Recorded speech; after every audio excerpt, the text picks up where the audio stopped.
Lesson 6 is the punctuation apply lesson. So for this lesson, you'll practice identifying types of verbs and their function. You'll read a short paragraph, answer some questions, and complete a chart.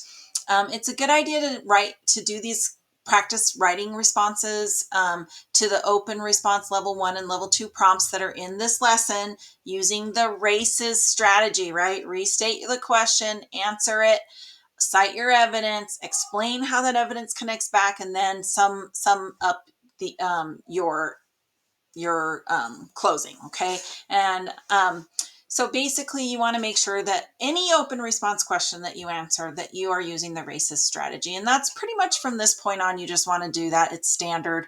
You want to have all of those pieces in your paragraphs. So we're going to watch a quick video on why does grammar even matter. Let's find out.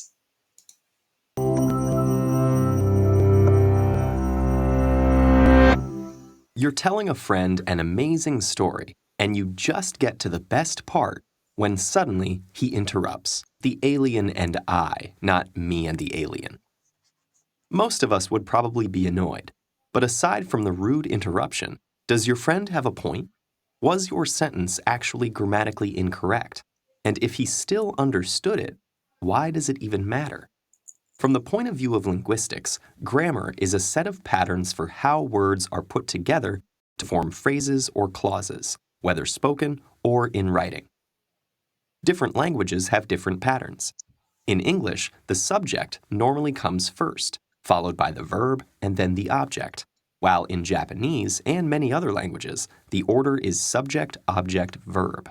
Some scholars have tried to identify patterns common to all languages, but apart from some basic features, like having nouns or verbs, few of these so-called linguistic universals have been found. And while any language needs consistent patterns to function, the study of these patterns opens up an ongoing debate between two positions known as prescriptivism and descriptivism. Grossly simplified, prescriptivists think a given language should follow consistent rules, while descriptivists see variation and adaptation as a natural and necessary part of language. For much of history, the vast majority of language was spoken.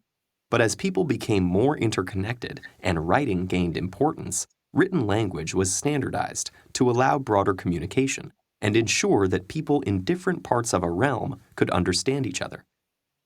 In many languages, this standard form came to be considered the only proper one, despite being derived from just one of many spoken varieties, usually that of the people in power.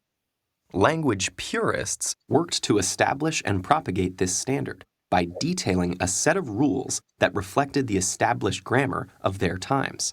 And rules for written grammar were applied to spoken language as well.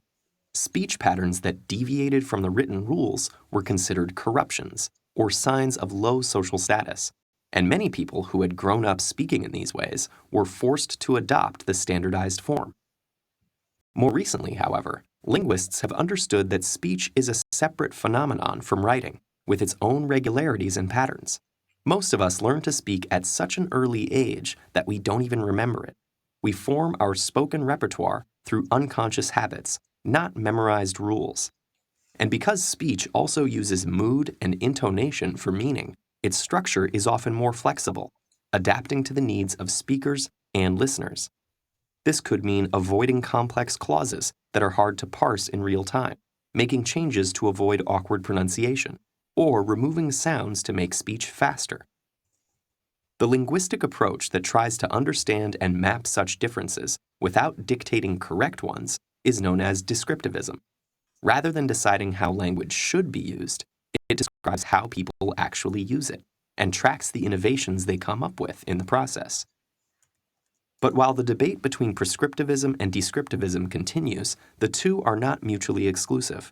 At its best, prescriptivism is useful for informing people about the most common established patterns at a given point in time. This is important not only for formal contexts, but it also makes communication easier between non-native speakers from different backgrounds. Descriptivism, on the other hand, gives us insight into how our minds work and the instinctive ways in which we structure our view of the world. Ultimately, grammar is best thought of as a set of linguistic habits that are constantly being negotiated and reinvented by the entire group of language users. Like language itself, it's a wonderful and complex fabric woven through the contributions of speakers and listeners, writers and readers, prescriptivists and descriptivists from both near and far.